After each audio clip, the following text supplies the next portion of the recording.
Qué hermoso que es estar nuevamente juntos para un nuevo estudio de la porción correspondiente a la semana que finaliza hoy, la porción del Pentateuco que corresponde a la semana que finaliza hoy. Es una porción que es la número 49 y se llama Kitetse, que es cuando salgas a la guerra. Kitetse, cuando salgas a la guerra.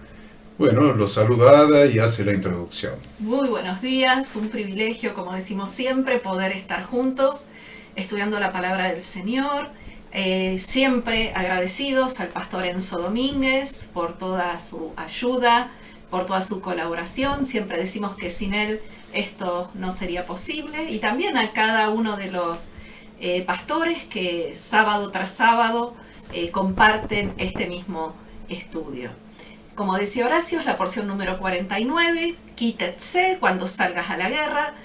Estuvimos estudiando, leyendo Deuteronomio 21:10 al 25:19, de la Haftará o los profetas, Isaías 54 del 1 al 10, y del Nuevo Testamento, Mateo 19 del 3 al 12, aquí es Jesús hablando y dando una enseñanza, y 1 Corintios 5 del 1 al 5. Es muy interesante porque justamente nos tocó compartir hoy esta porción que es una de las más extensas porque contiene nada más y nada menos que 72 mandamientos. En estos versículos, en estos capítulos tenemos 72 mandamientos. Siempre tengan en cuenta esto, estamos estudiando el libro de Deuteronomio y es Moisés el que está hablando antes de morir, cuando el pueblo está a la puerta de la tierra prometida, antes de pasar el Jordán, y lo que hace Moisés como líder y padre espiritual es hacer un repaso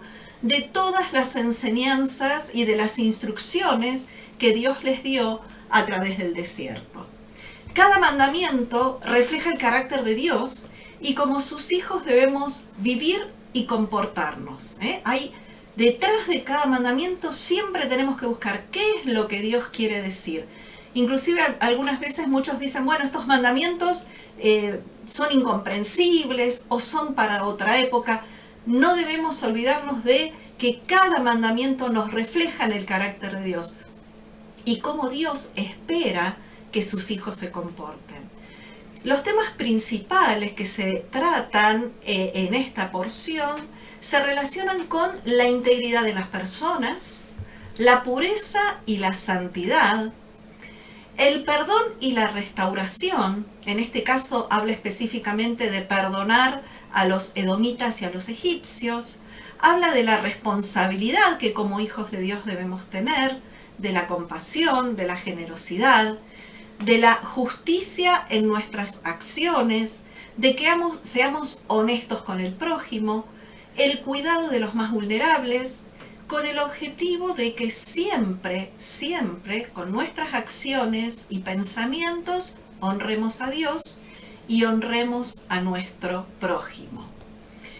Aborda muchas normas de conducta social, también hace hincapié en la pureza sexual y el matrimonio, en qué momento alguien debía ser excluido del campamento y vuelto a admitir, o en este caso también podemos llamarlo de la asamblea, leyes de pureza y de justicia social, habla sobre el divorcio, habla sobre el matrimonio levirato, eso está en Deuteronomio 25, y el mandato de destruir a Amalek.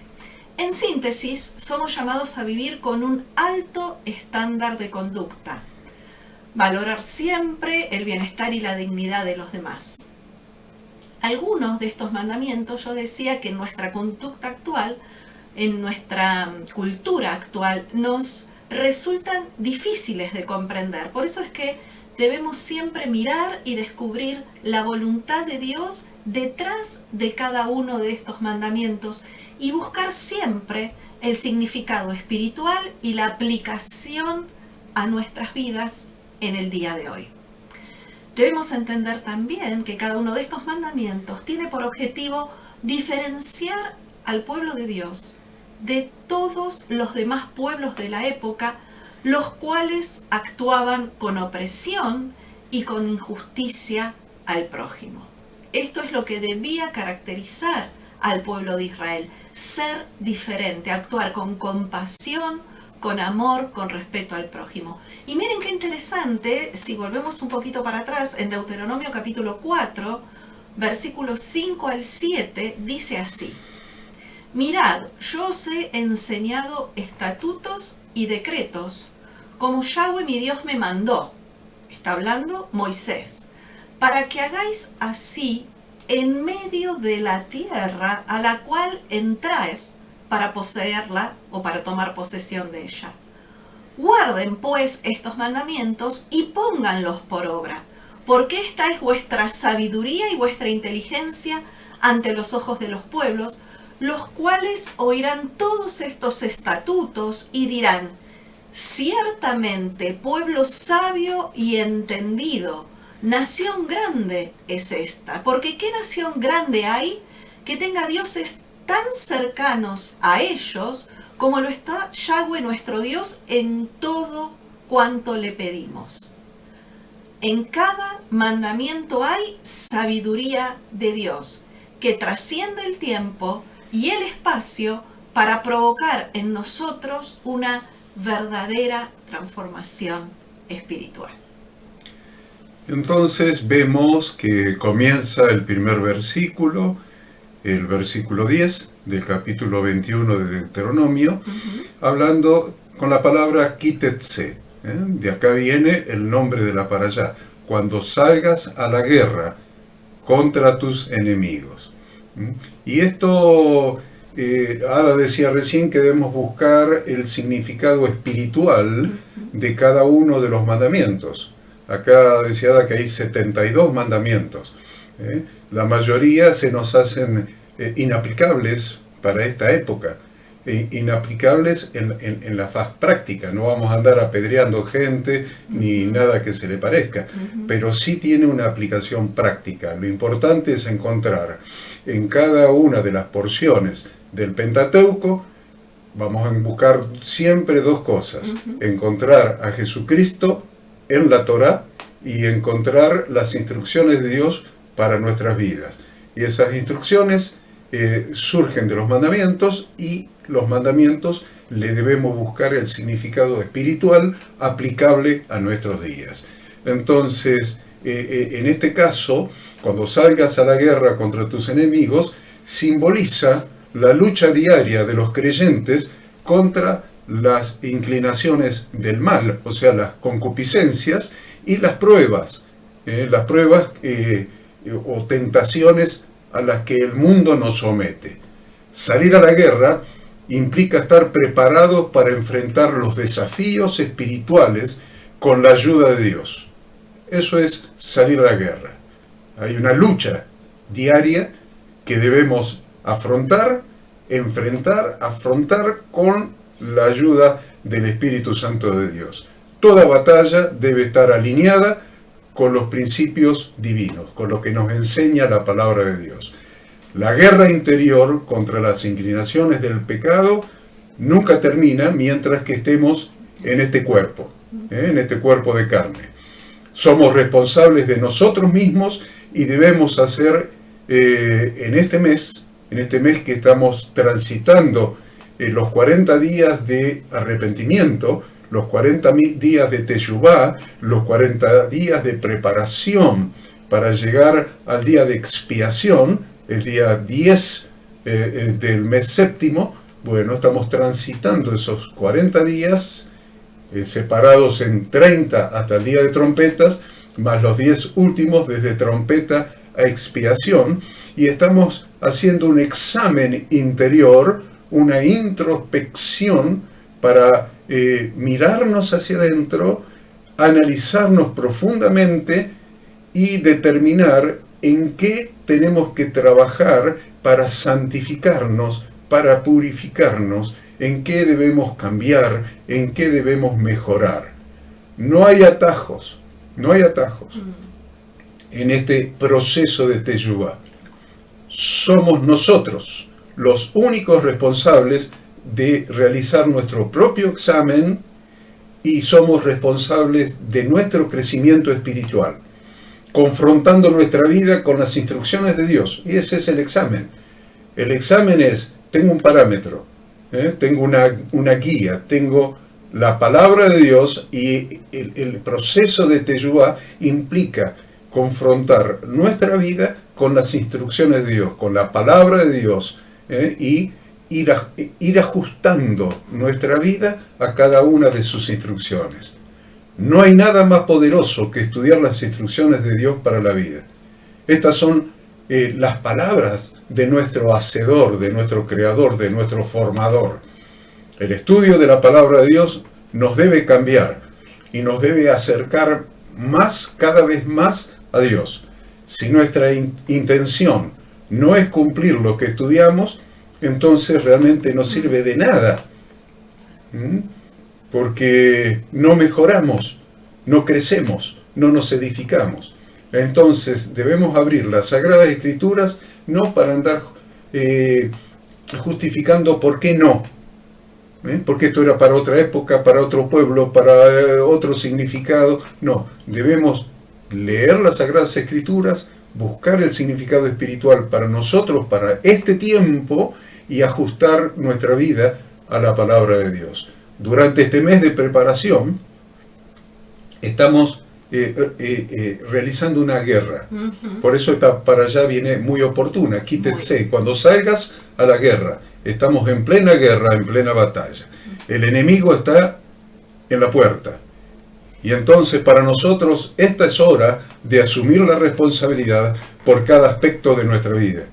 Es hora de conectarnos al amor de Dios y de esforzarnos para cumplir su voluntad, rogando al Espíritu Santo su asistencia, su fortaleza y su ayuda para lograrlo. Eso nadie lo puede hacer por nosotros, es una cosa personal.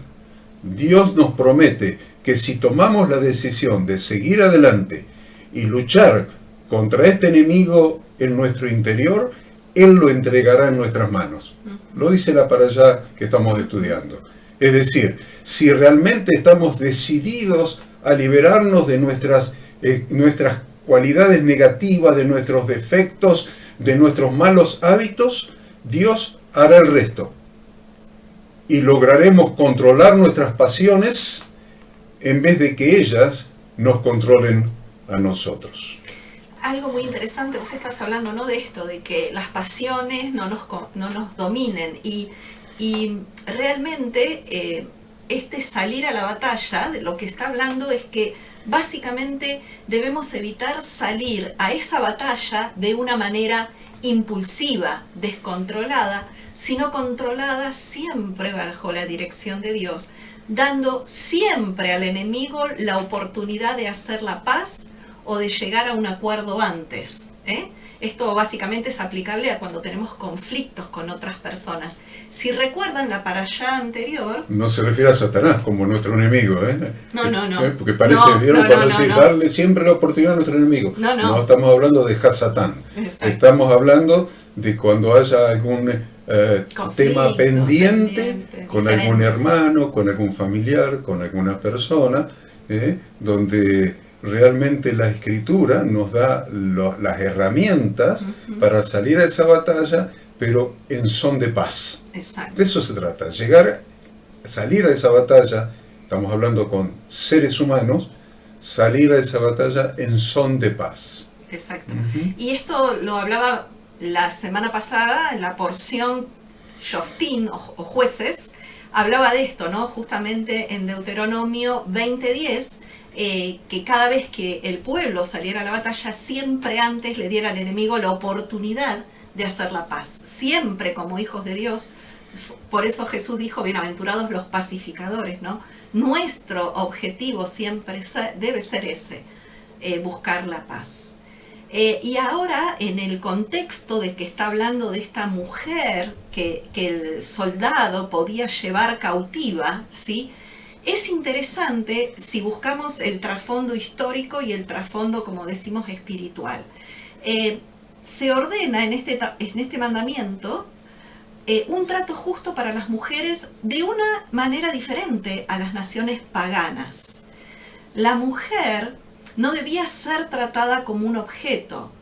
La Torá establece en estos primeros versículos, ¿no? Del 21 del 10 al 14, establece un proceso que debe seguirse si deseaba el soldado tomar a una cautiva como esposa. La mujer, entre otras cosas, debía raparse la cabeza, cortarse las uñas, lo que significa, en definitiva, debía pasar por un proceso de purificación o de transición hacia su nueva identidad. También debía quitarse el vestido de prisionera, que simboliza dejar atrás su condición de cautiva y obtener así una nueva identidad. Debía llorar a su familia, dice la palabra, debía hacer duelo, ¿sí? Tener ese tiempo de luto como un proceso de adaptación a la nueva vida.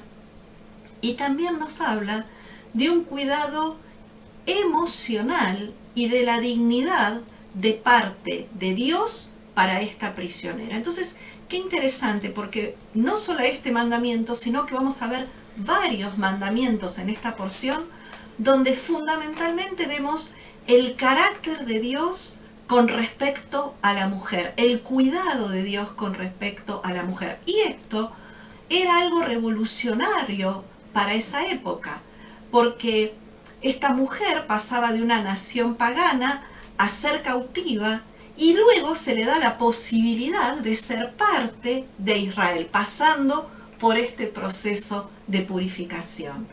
La mujer no es tratada como un objeto de deseo. Y todo esto, en definitiva, simboliza redención.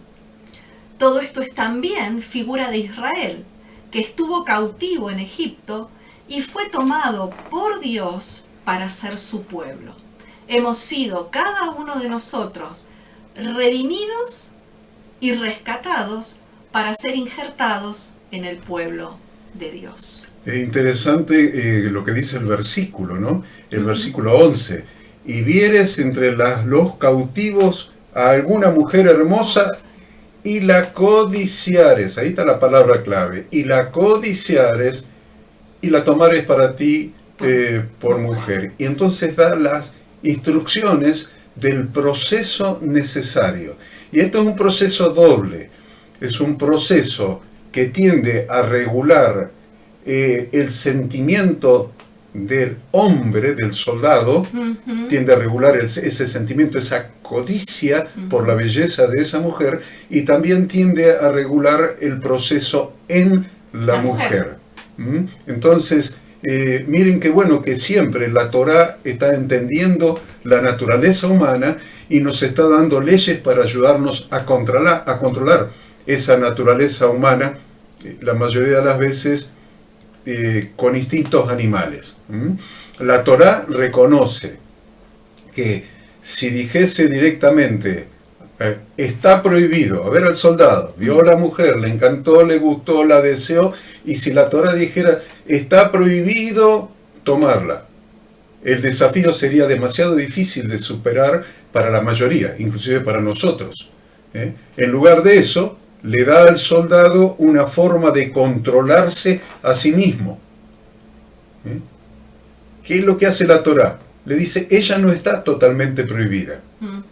Tan solo debes esperar 30 días para tomarla, para hacerla tu esposa. De esta forma, el soldado no se ve enfrentado a un desafío inmediato de pasión versus valores.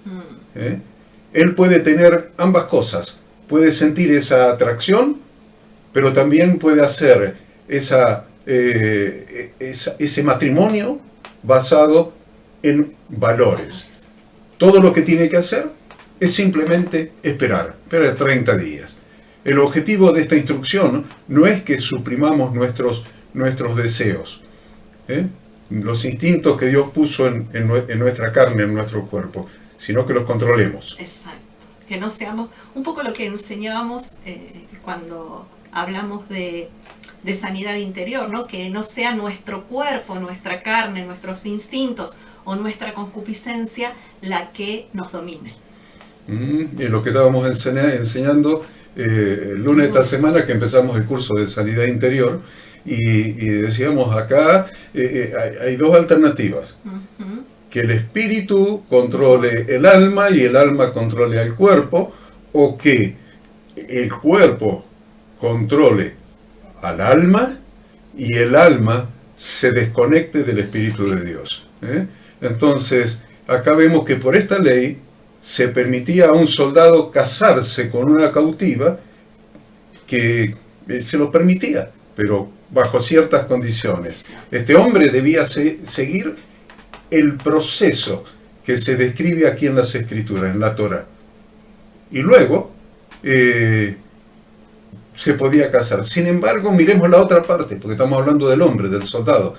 Pero la Torá está dando instrucciones a lo que debía hacer la mujer. Y durante esos 30 días, el hombre no debía hacer nada más que esperar. Todas las acciones las debía hacer la mujer.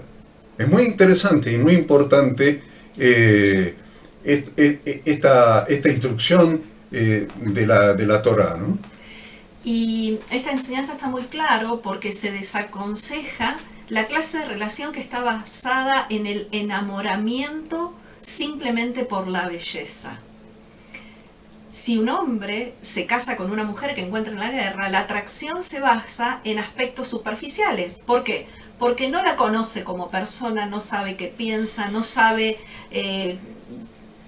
cuáles son sus costumbres, no sabe sus valores, sus dioses, fundamentalmente sus dioses. Entonces, no la conoció estudiando la Biblia en un grupo de discipulado, no la conoció haciendo tareas sociales, la conoce en medio de una guerra, ¿no? Entonces, tampoco probablemente tienen un objetivo de vida compartido, y obviamente si no se siguen estos pasos que Dios establece, va a traer problemas en el futuro en esa pareja.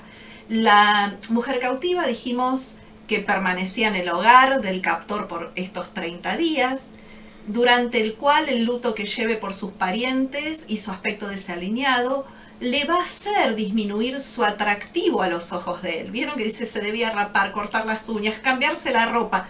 Ya no era tan bella como cuando la vio al momento de la conquista, ¿no? Entonces, de esa manera el hombre probablemente va a perder el interés y tal vez hasta decida dejarla en libertad. Ahora, la estaba amando por la apariencia. Para la apariencia externa. Y eso pasa mucho en las parejas hoy día, aún dentro de la iglesia. La ama por la apariencia. Es linda, o es porque linda. Es bella, porque es hermosa, porque su figura, porque es joven. Entonces, no la ama por lo que verdaderamente es y por su capacidad, escuchen esto, por su capacidad de adaptarse a su nueva vida en este pueblo que es la iglesia. Entonces, no sabe si va a ser capaz o no. Entonces necesita conocerla, y si la conoce y no encuentra estos valores, esta compatibilidad, este yugo igual, entonces y pierde el interés, entonces podrá dejarla ir en libertad y que haga su vida y que busque a alguien compatible. Estamos hablando de la consejería bíblica prematrimonial. Por eso damos esos 3 meses previos a la boda, a las parejas que se quieren casar, le damos una consejería bíblica prematrimonial. Eso es lo que hace, en general nos ha enseñado el pastor Alejandro Pérez Baroni y Débora, su esposa. Nos ha dado el material y ha escrito el material, y se hace todo este proceso con todas las encuestas que ellos han elaborado y toda la comunicación entre ellos, etc. Esta consejería bíblica prematrimonial para conocer lo que está debajo de la apariencia y la belleza física.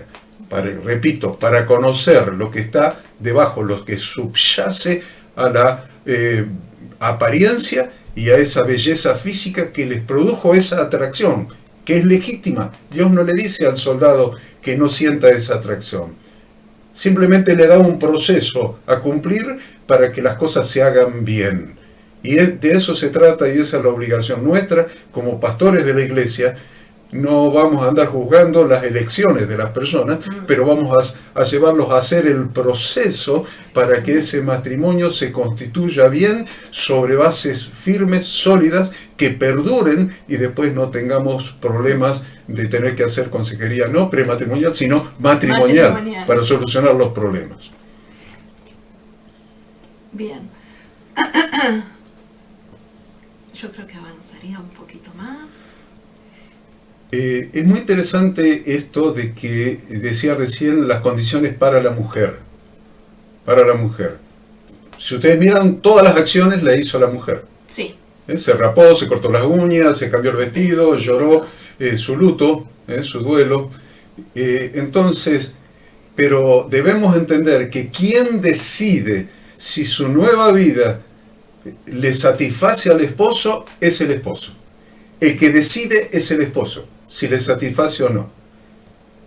Porque esto es muy interesante, porque estamos hablando de Jesucristo y la iglesia. Puede ser muy religiosa, pero si no hace lo que manda la Torá, el Señor no la conoce, porque no es capaz de sujetarse y continúa siendo independiente de Él. Estoy hablando de Cristo y la iglesia. Entonces Jesús dice en Lucas 6:46, ¿por qué me llamáis Señor, Señor y no hacéis lo que yo digo? Entonces el proceso descrito en estos versículos de la porción describen el proceso que pasó la congregación de Israel, por ejemplo, desde la liberación de Egipto en adelante, hasta llegar a recibir la ketubá de bodas al pie del monte Sinaí. Entonces dice, ustedes van a ser mi esposa siempre y cuando oigan mi voz y guarden mis mandamientos. Entonces nosotros como iglesia, como esposa de Jesucristo, vamos a llegar a las bodas del Cordero, en su segunda venida, si realmente ajustamos nuestras vidas a la Torá, a los mandamientos, a la voz del esposo. Eso es muy importante para la iglesia.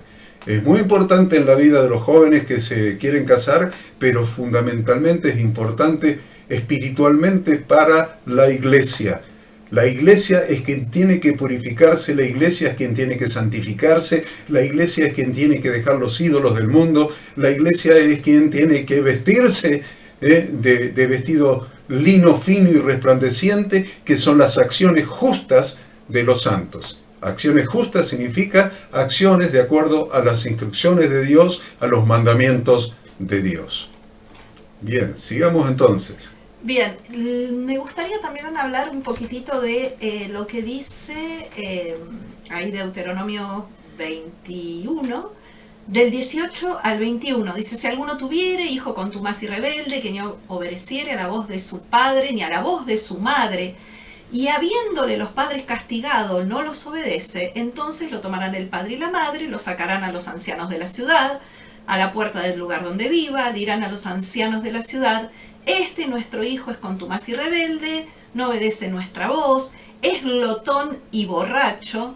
Entonces los hombres de la ciudad lo apedrearán y morirá, y así quitarás el mal de en medio de ti, y todo Israel oirá y temerá. Bueno, la verdad es que aquí en esta parte habla, ¿no?, de la obediencia que los hijos deben a los padres.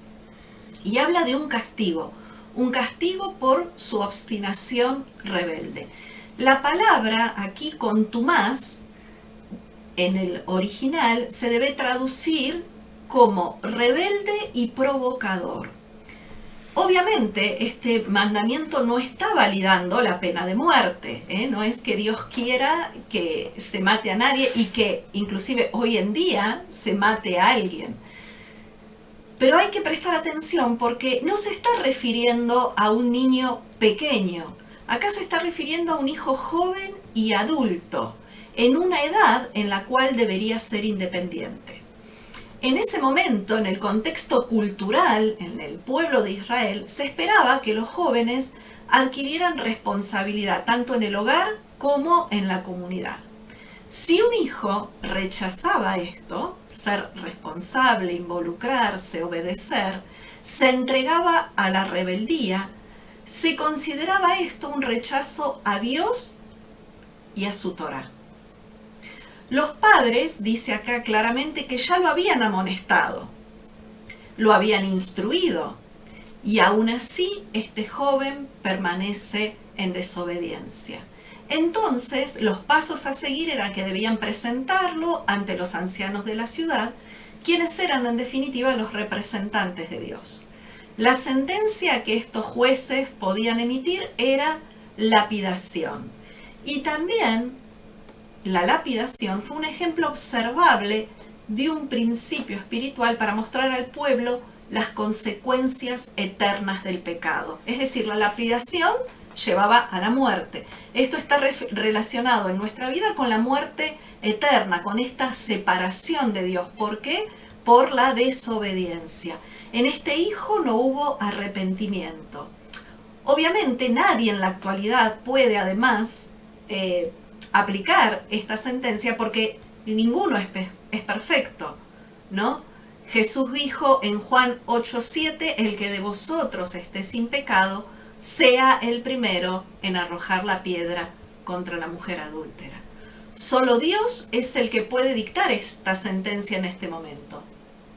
Y la parte práctica de esto es que en la actualidad nosotros somos ese hijo que desobedeció a Dios y a sus mandamientos. Nosotros somos el hijo rebelde y contumaz.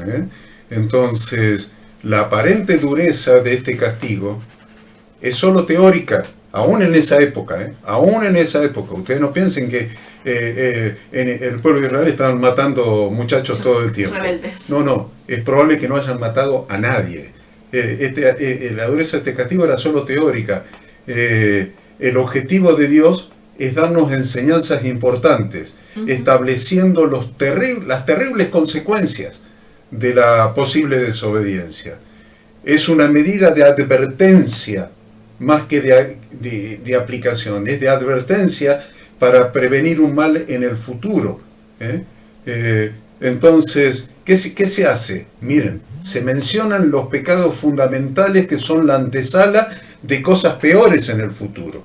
Estos son desprecio por la autoridad de los padres, las adicciones como gula y bebida, que están mencionadas acá, hoy en día hay muchas más, que indican carencia de autocontrol. Es una de las adicciones tecnológicas, estupefacientes, lo que ustedes quieran. ¿Qué son las adicciones? Carencia de autocontrol para conservar la santidad y la resistencia necesaria a comportarse en una forma que lo santifique, que lo acerque a Dios. Es una exhortación a que toda la vida de la persona sea regida por equilibrio, por moderación, evitando la autocomplacencia diversa. Entonces, en primer lugar, debemos destacar que esta es una medida preventiva. Está en la Torá como una medida preventiva, para evitar que ese tipo de hechos tuviese lugar en la congregación de Dios. Sabemos que los niños israelitas aprenden Torá desde muy chiquitito. Entonces, imagínense un niño israelita chiquito y que le tocó esta para allá, la 49, quítense. Y en la mesa, el viernes a la noche, en la mesa familiar, en la cena familiar, el papá está leyendo, ahí está un niño rebelde y contumaz, glotón, bebedor de vino, hay que apedrearlo y matarlo. Ese niño está creando en su mente cadenas neurológicas que le previenen caer en este tipo de actitudes. ¿Ven? Es preventivo. Entonces, si miramos el hijo pródigo, por ejemplo, que volviendo en sí se levantó y regresó en un arrepentimiento, vemos la misericordia de Dios. Ese es el carácter de Dios. También, cuando dio esta ley en la Torá, ya era siempre. Dios es inmutable. Entonces, ese era el carácter de Dios, es el carácter de Dios y será el carácter de Dios. Entonces, ¿por qué aplica un mandamiento con una sentencia tan grave? Para que, aún desde niños, al leerlo, se vaya formando un carácter que evite este tipo de consecuencias. Nosotros éramos los niños rebeldes, los jóvenes rebeldes. Y dice Isaías 53 que Él llevó nuestras rebeliones. Él llevó nuestras rebeliones, los pecados, nuestras culpas, nuestras enfermedades. Entonces, vamos un poquito ahora al 22 y 23, cuando habla del colgado en un madero. El 22 dice, el versículo 22, si alguno hubiere cometido algún crimen digno de muerte, y lo hiciereis morir y lo colgareis en un madero, no dejaréis que su cuerpo pase la noche sobre el madero. Sin falta lo vas a enterrar ese mismo día, porque maldito por Dios es el colgado, y no contaminarás tu tierra que Yahweh tu Dios te da por heredad. Bien, acá lo que está queriendo decir es que no es que es maldito por Dios por estar colgado, ¿no? Sino que el hecho de estar colgado es una expresión de maldición divina porque la persona había violado la Torá. Dios nunca va a maldecir a una persona cuando nosotros enseñamos y sabemos que las personas fuimos hechas a imagen y semejanza de Dios, y cuando vemos a lo largo de toda esta porción que Dios guarda la dignidad de la persona y respeta a la persona. No es maldito por estar colgado. Exacto. Es maldito por haber desobedecido la Torá, porque el colgado había desobedecido la Torá de tal manera que la sentencia era la lapidación, era que lo apedrearan y lo mataran.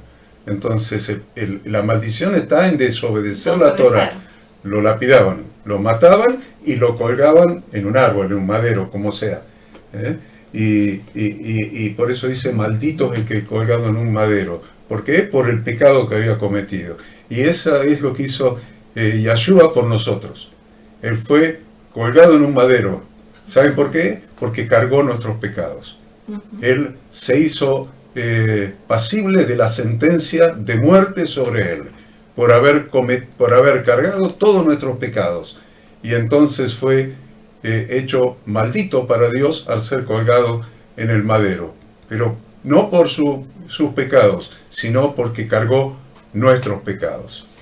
Bien, avanzando un poquito hacia el capítulo 22, en todo este capítulo habla de compasión, pureza y castidad.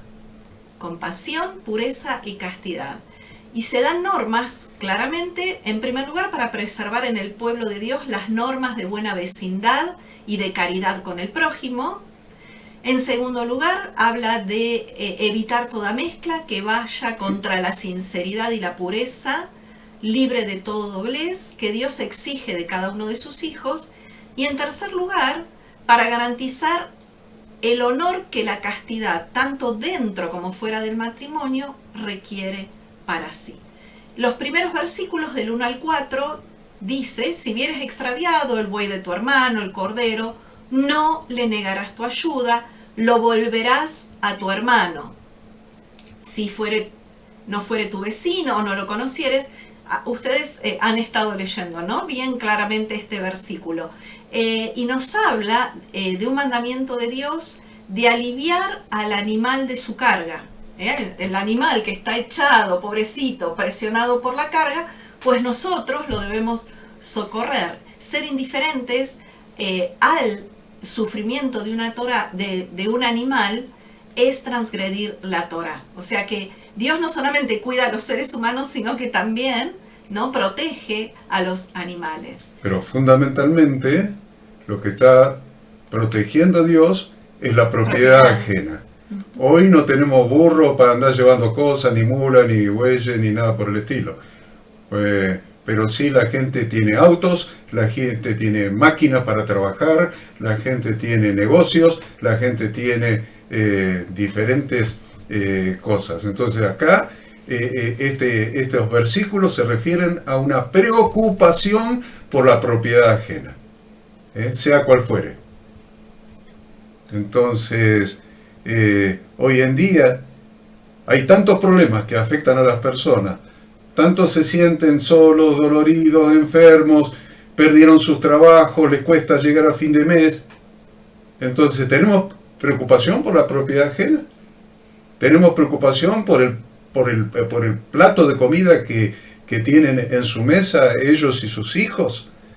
Tenemos preocupación por sus herramientas para que pueda ganar el pan. Le hace falta que le compremos una pala ancha y una cuchara de albañil y unos baldes para que pueda trabajar de albañil, lo que sea.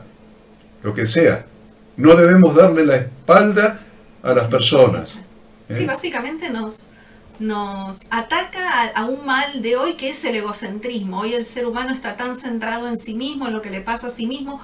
Hay una gran insensibilidad en las personas que no pueden ver más allá de sus propias necesidades. Entonces el otro es como que parece que estuviera fuera de nuestro radar. Y sobre todo el sistema está armado de esa manera. Por eso también cada vez más adicciones tecnológicas, cada vez tratan de que estemos más entretenidos y aturdidos para no poder ver la necesidad del otro. Y nos lleva a tener un espíritu y un corazón dispuesto a llevar la carga del hermano. Dispuesto a ayudarlos a llevar la carga. Ayudarlos a llevar la carga. Fundamentalmente se está refiriendo a resguardar al prójimo de que sufra pérdidas económicas. Dice, ve, se le perdió un animal, se le perdió una herramienta de trabajo, se le perdió el trabajo, se le perdió... Entonces, ¿de qué estamos hablando? Resguardar al prójimo para que no sufra pérdidas económicas.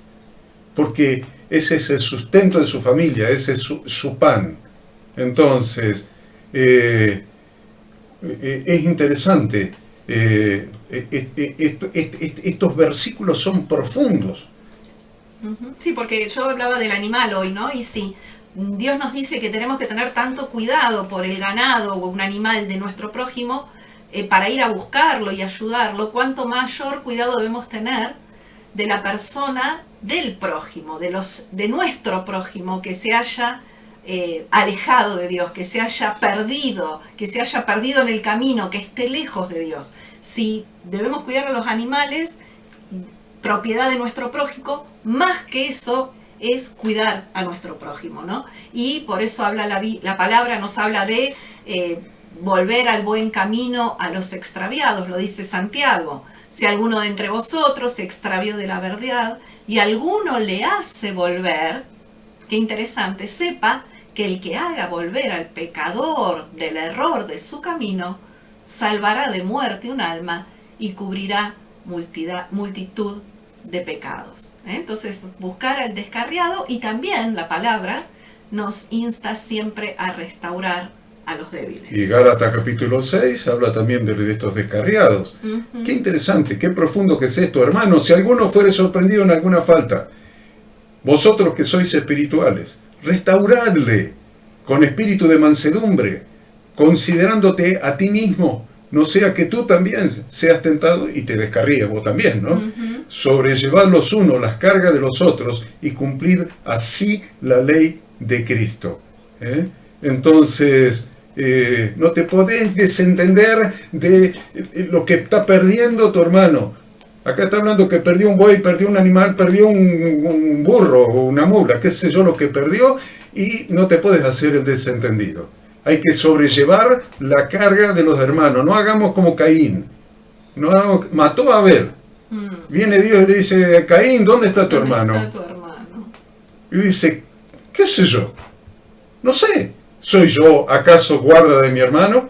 Pero Jesús enseñó que la persona misma, la persona misma del prójimo es un bien nuestro, que perdemos si se extravía y ganamos si se restaura.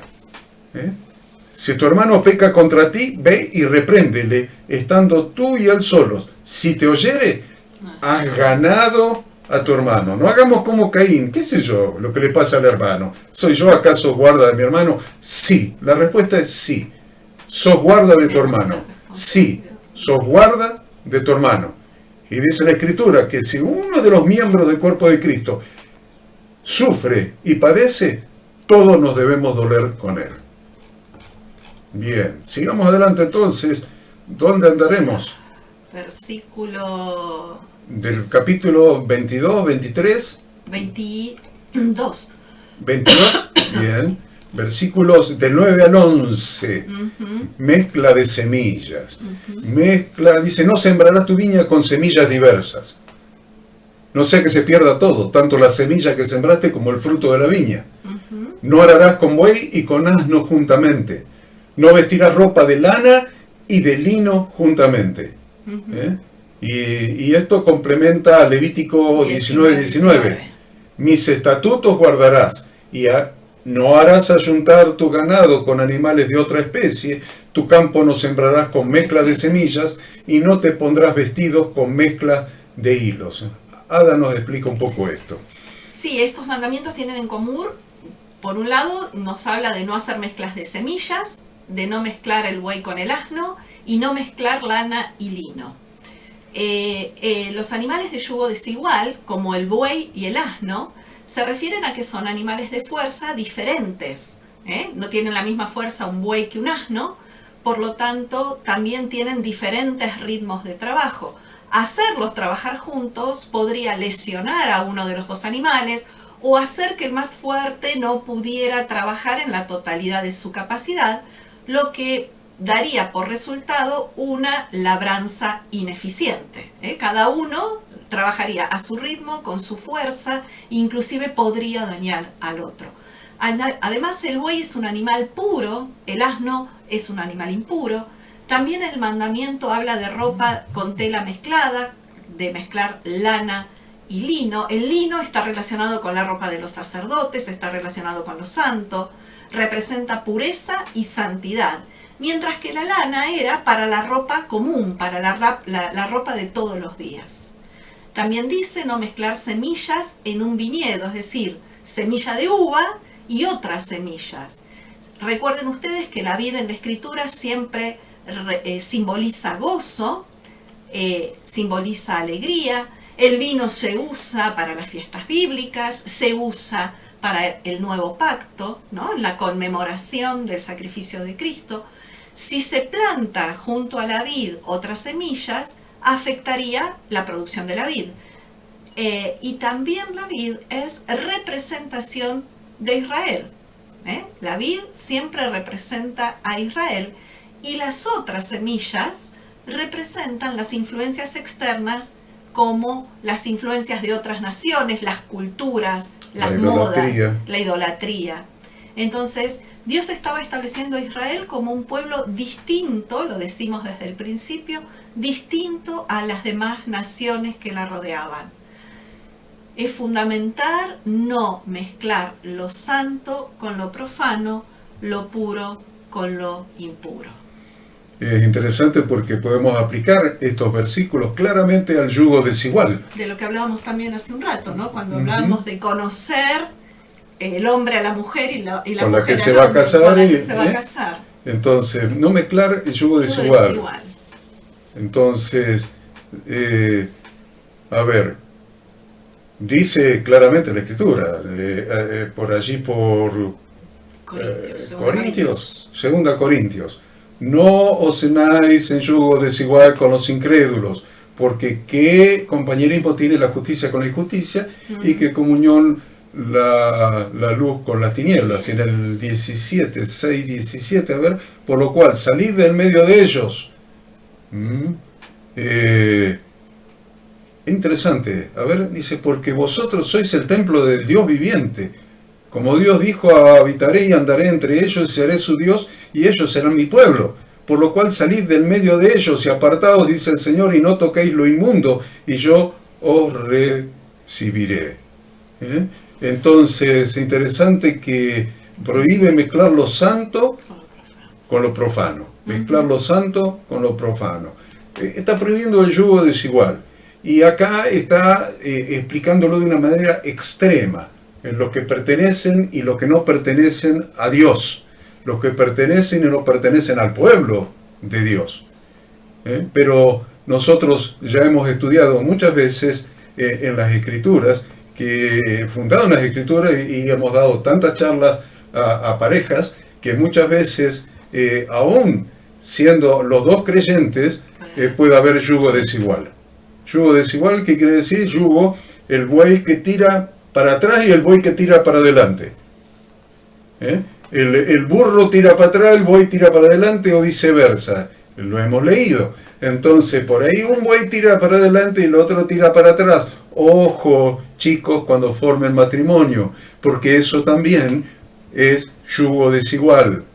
Es yugo desigual. Hablen todo durante el noviazgo. Planifiquen su vida durante el noviazgo. Aún determinen el servicio que van a brindar a Dios. Determínenlo y acuérdenlo durante el noviazgo. No va a ser cosa que uno esté queriendo tirar para adelante y el otro esté tirando para atrás. Y abarcando todo este tema, ¿no? El principio espiritual de fondo de estas instrucciones es impedir que las mezclas afecten nuestra vida.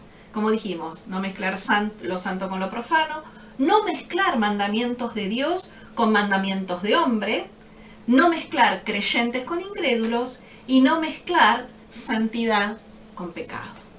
Bueno, ahí me estimulaste a que diga algo de no mezclar mandamientos de Dios con mandamientos de hombre. Wow. Pero si tuviéramos 3 horas le explicaría esto solamente. Pero sí, como no lo tenemos, vamos al versículo 12, donde habla de hacernos en las 4 puntas del manto claro, unos cordones. claro. Unos cordones que en hebreo reciben el nombre de zigzag. Exactamente. El versículo 12 dice, te harás flecos en las 4 puntas de tu manto con que te cubres. Y estos tzitzit, decimos, son recordatorio de nuestro compromiso de guardar los mandamientos de Dios, es un llamado a la santidad. Entonces, venía hablando de instrucciones para guardar la santidad, y acá dice, bueno, terminamos esta sección hablando de santidad, diciéndonos, Dios, cuélguense estos tzitzit, para que cada vez que lo vean, cada vez que lo toquen, cada vez que lo sientan encima de ustedes, recuerden nuestra obligación de guardar la Torá. Entonces, cuando vean estos tzitzit, dice Ada, se acuerden de la Torá de Dios para ponerla por obra. Exacto. Estos tzitzit son un recordatorio de los mandamientos de Dios. Los mandamientos nos llevan a la santidad, nos llevan a la prosperidad y nos llevan a tener una vida que dé en el blanco. Entonces, ¿a qué nos lleva? A apartar nuestra mirada de los propios deseos desordenados y fijarlos en los mandamientos de Dios. Entonces, esto lo podemos relacionar con el Nuevo Testamento, con la vida de Jesús, cuando esa mujer con flujo de sangre tocó los zigzag del Señor. Tocó el borde del manto. ¿Qué tocó? Los mandamientos. Los mandamientos que Jesús obedecía y cumplía totalmente. Tocó el borde, déjame que con solo tocar el borde del manto, seré sana. ¿Saben qué habla de eso? De la sanidad espiritual y aún física que produce la obediencia a los mandamientos de Dios. De eso estamos hablando. Eso es lo que le pasó a la mujer con el flujo de sangre. Los 12 años representan las 12 tribus de Israel, y el borde del manto con los cordones azules representan la Torá de Dios. Esta mujer se tomó de Jesús, se tomó de sus palabras, lo cual era la Torá de Dios hecha carne. Jesús era la Torá de Dios hecha carne, y se tomó de eso para ser salva y para ser sana. Bien, avanzando un poquito más, del versículo 13 al 21 también habla de un proceso a seguir para el caso en que un hombre que se casaba con una mujer de Israel, él la acusara de no ser virgen. Y la verdad es que esto también necesitamos desglosarlo un poquito, estudiarlo un poquito más en profundidad, porque estas instrucciones también ponen un freno a los deseos carnales que, como dice la palabra, militan contra nuestra alma. Entonces, se habla de un hombre que después de casarse con una mujer decide que no la quiere como esposa.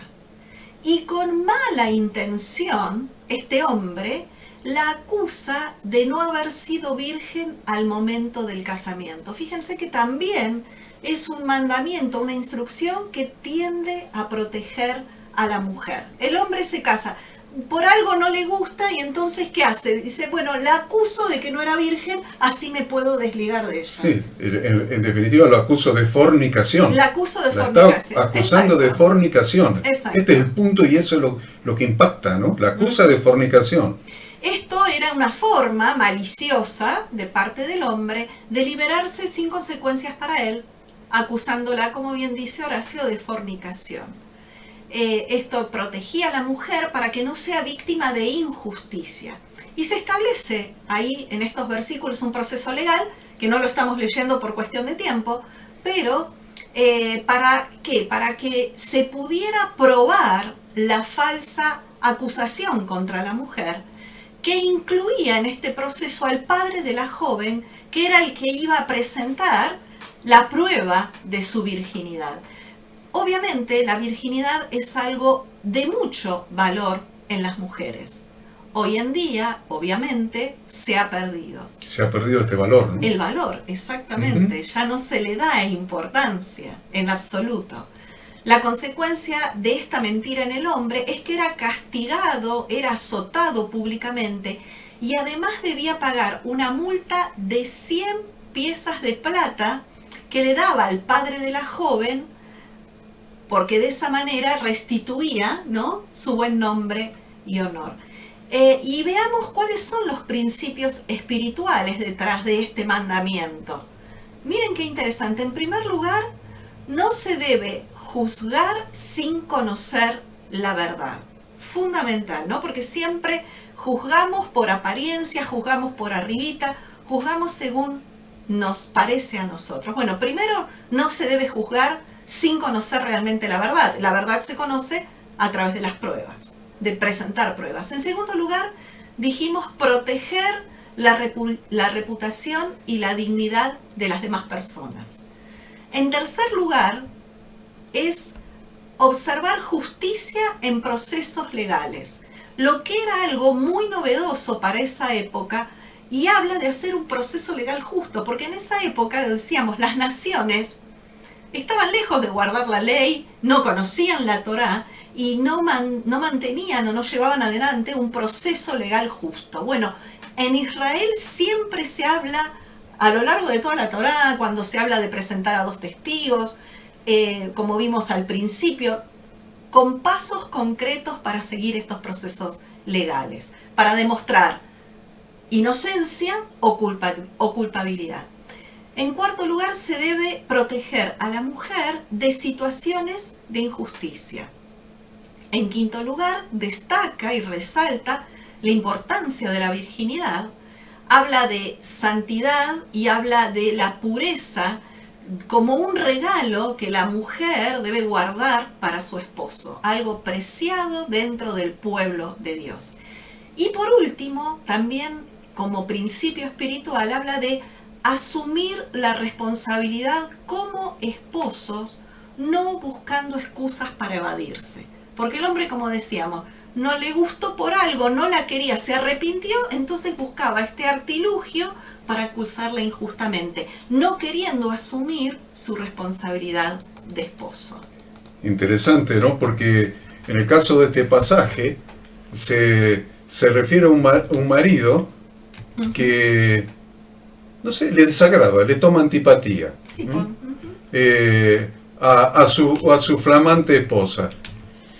Y intenta anular el pacto de boda, y la acusa de haber cometido fornicación. Claro, Entonces, no ser virgen. si el esposo se vale de una, estoy anotando simultáneamente lo que estoy diciendo, si el esposo se vale de la calumnia para su falsa acusación, será castigado con una multa. Las 100 piezas de plata. La 100 que era altísima. Era el doble de la dote normal. Si un hombre tomaba a una mujer por esposa, la dote que se acostumbraba a pagar era 50 piezas de plata. Bueno, acá, por reparar la reputación de la mujer, la Torá establece el doble, 100 piezas de plata que se le debía dar al padre de la esposa.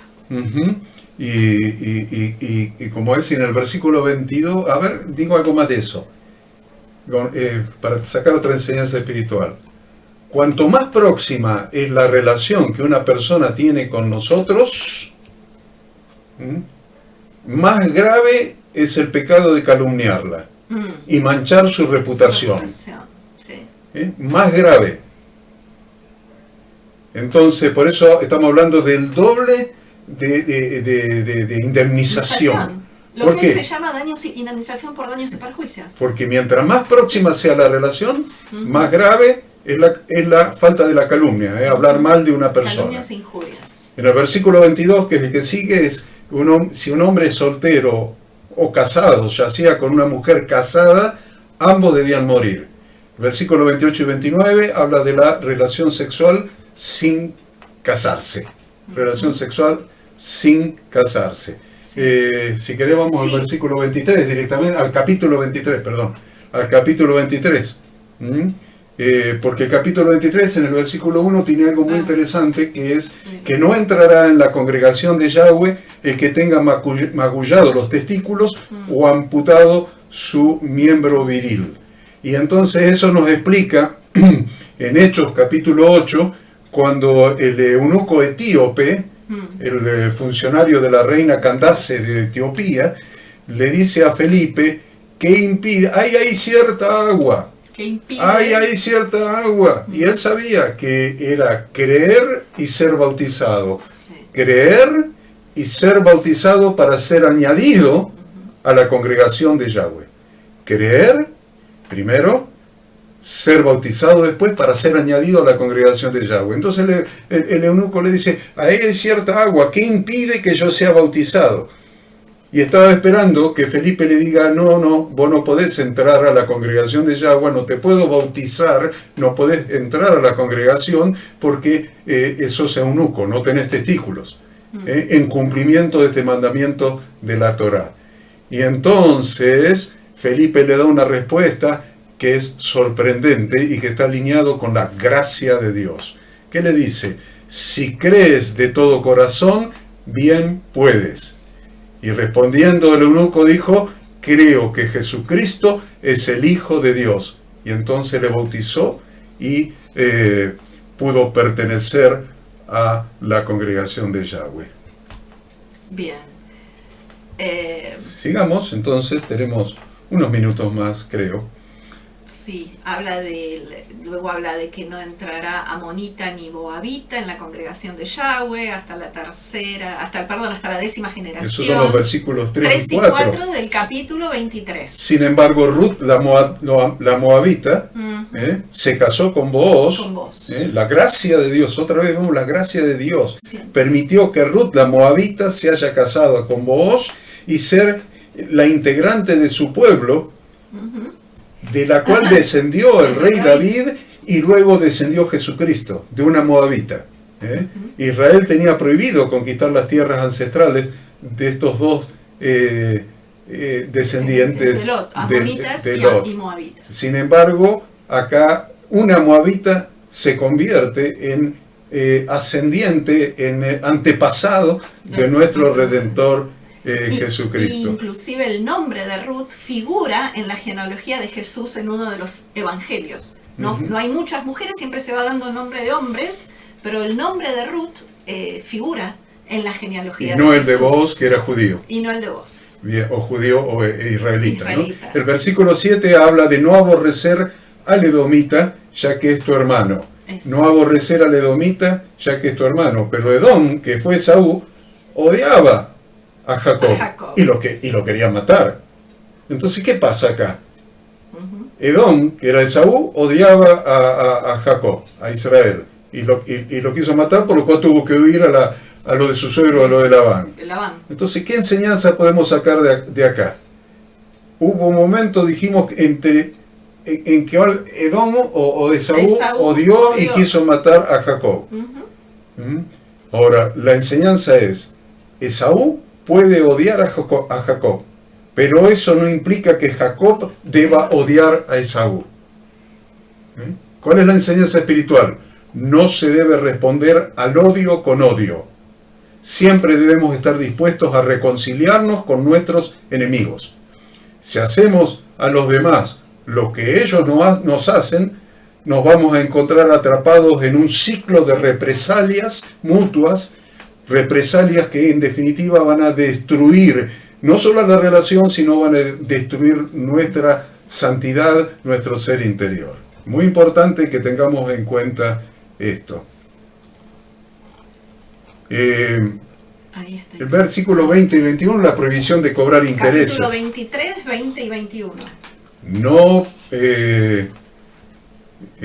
no cobrar intereses al hermano. Entonces, qué interesante esto, porque Jesús dijo esto, a ver, en Lucas capítulo 6, a cualquiera que te pida, dale.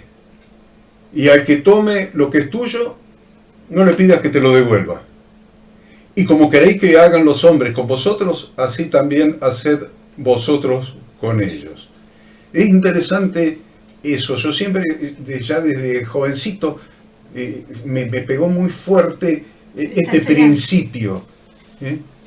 Al que te pida, no le pidas que te lo devuelva. Al que le prestes, no le pidas, no solamente no le cobres interés. Esto va mucho más allá. La enseñanza de Jesús, siempre Jesús levantó la vara. Siempre. Jesús es la Torá hecha carne. Y usted dice, no, están abolidos los mandamientos de la Torá porque eran muy duros, nadie la puede cumplir. No, Jesús dio mandamientos más fuertes. La interpretación de Jesús de los mandamientos de la Torá elevó la vara, los hizo más complejos, más difíciles de llevar adelante. No solamente no prestes con intereses, no cobres intereses, sino que prestá y no esperes que te lo devuelvan. Por lo tanto, eso hace una costumbre en nosotros. Cuando alguien te pida prestado, primero vas a tener que decidir si le querés o no le querés prestar, basado en la Torá. Entonces vamos a ver, le quiero prestar, tengo plata, tengo para darle, entonces tomá, anda a comprar el sachet de leche para tus hijos, tomá, te lo doy. Y mañana estoy esperando que me lo devuelva. Y estoy esperando el viernes para que le paguen como es albañil, que le paguen, cobran los viernes, que me venga a devolver lo que le di. No. Se lo prestaste y acá la Torá te dice, no pidas que te lo devuelva. O sea que te lo olvidás, te lo sacás de la cabeza. ¿Qué pasa si me lo viene a devolver? Si te lo viene a devolver, encontraste un corazón agradecido, un corazón responsable, un corazón conforme a la Torá. Te lo vino a devolver, da gracias a Dios porque honró su deuda. Si no te lo viene a devolver nunca más, lo borrás de tu mente. No pidas que te lo devuelva. Es muy importante estos principios. Son muy importantes estos principios. No sé, Ada, si... 24, 25... ¿En el 25 querés decir algo? Ahí podríamos hablar en el 25, si vos querés, como para ir cerrando, lo de poner bozal al buey que trilla. Bien, poner bozal al buey que trilla. ¡Qué bárbaro! Es un gran texto. Versículo es el 4 del capítulo 25. No pondrás bozal al buey cuando trillare. ¿Qué es lo que está diciendo? No pondrás bozal al buey cuando trillare. ¿Para qué le voy a poner bozal? El bozal era para que no comiera. Claro, de los granos que quedaban cuando trillabas. Porque trillar es separar, ¿no?, el grano de la paja. Es cosechar, ¿no? Sí, es cosechar. Entonces se encarga a los labradores que no impidan al ganado comer cuando el animal está trabajando. Exacto. Está trabajando, está cosechando, está produciendo y le ponen un bozal para que no se coma lo que él mismo estaba produciendo. Para que no se coma lo que él mismo estaba produciendo. Y se aplica a todo animal de labranza. Dice Proverbio 12:10, el justo cuida de la vida de su bestia, mas el corazón de los impíos es cruel. Ahora, si el justo cuida de la vida de su bestia y el impío es cruel con la bestia, qué interesante esto, Ada, ¿no? Qué interesante. Bueno, porque el apóstol Pablo en el Nuevo Testamento, Corintios 9, del 9 al 12, dice, porque en la ley de Moisés está escrito, no pondrás bozal al buey que trilla. Pablo conocía muy bien la Torá y la mencionaba siempre. Entonces dice, ¿tiene Dios cuidado de los bueyes? ¿O lo dice enteramente por nosotros? Pues por nosotros se escribió, dice Pablo. Eso se escribió para nosotros, porque con esperanza debe arar el que ara, y el que trilla con esperanza de recibir el fruto. Si nosotros, dice Pablo, sembramos entre vosotros lo espiritual, ¿Es gran cosa si cegáramos de vosotros lo material? Si otros participan de este derecho sobre vosotros, ¿cuánto más nosotros? Entonces, ¿a qué se está refiriendo? Se refiere a que los trabajadores deben ser recompensados por el fruto de su labor y de su trabajo. Y específicamente, si lo aplicamos, en el Nuevo Testamento se está refiriendo a aquellos siervos de Dios que siembran palabra en otras personas. Sí, los ministros de la... el ministerio, porque 1 Timoteo 5:17 le va a decir: los ancianos que gobiernan bien sean tenidos por dignos de doble honorario. Los ancianos que administran bien las cosas de Dios, que hacen bien su ministerio, sean tenidos por dignos de doble honorario. Mayormente los que trabajan en predicar y enseñar, y ahí hace referencia, porque la Escritura dice: no pondrás bozal al buey que trilla, y digno es el obrero de su salario, y hay mucho más. ¿Qué es lo que estamos diciendo? Estamos diciendo que esta para allá, que es tan impresionante, establece principios de cuidado del prójimo. Todo el tiempo. Todo el tiempo. Se refiere por ahí más atrás, que no sé si lo hemos mencionado, de pagar el salario cuando la persona trabaja, pago oportuno. Eso estaba en el anterior, en el capítulo 24. anterior, versículos 14 y 15, el pago oportuno a los trabajadores. Entonces, aunque el patrón tuviera hasta mañana, a la mañana siguiente, para pagarle un jornalero, la Torá aquí hace hincapié en pagar tan pronto haya finalizado la labor correspondiente a esa jornada. Un trabajador pobre necesita ese dinero. A ver, chicos, un trabajador pobre necesita ese dinero para que su familia no se vaya a dormir sin comer esa noche. No sé, y miren, les voy a decir algo más. A alguien rico que le vas a comprar algo, ya sea por internet, ya sea por lo que sea, no le regateas el precio.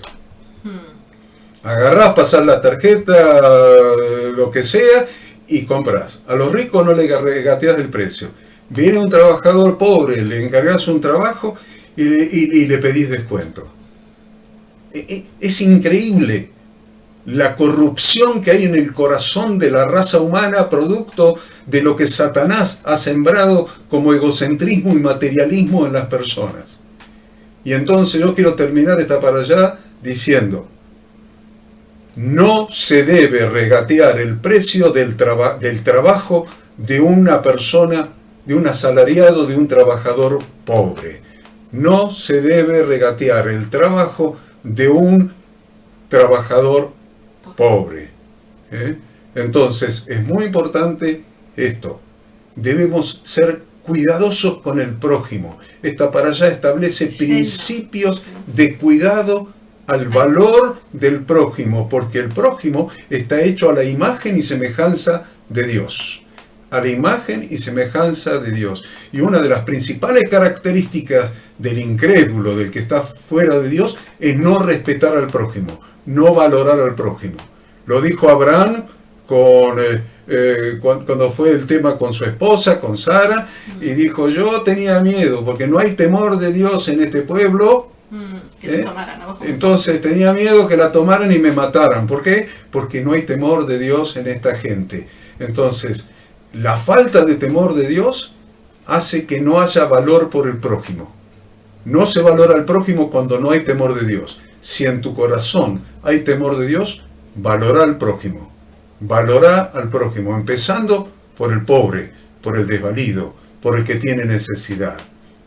Y ustedes dicen que tiene que ver todo esto con lo que leímos recién: no pondrás bozal al buey que trilla. Hijos espirituales de pastores que los sirven, presten atención, presten suma atención y tengan mucho cuidado de que a sus pastores no les falte nada. Esto es todo por hoy, y espero que todas las enseñanzas de esta para allá les hayan sido de utilidad. Los alentamos a reunirse, sigan escudriñando, quedan un montón de mandamientos que obviamente no pudimos abordar, son muy profundos, pero muy importantes como decimos, para aplicar en nuestra vida, para reflejar a los hijos de Dios y el carácter de Dios. Shabbat Shalom. Dios los bendiga, Dios los guarde.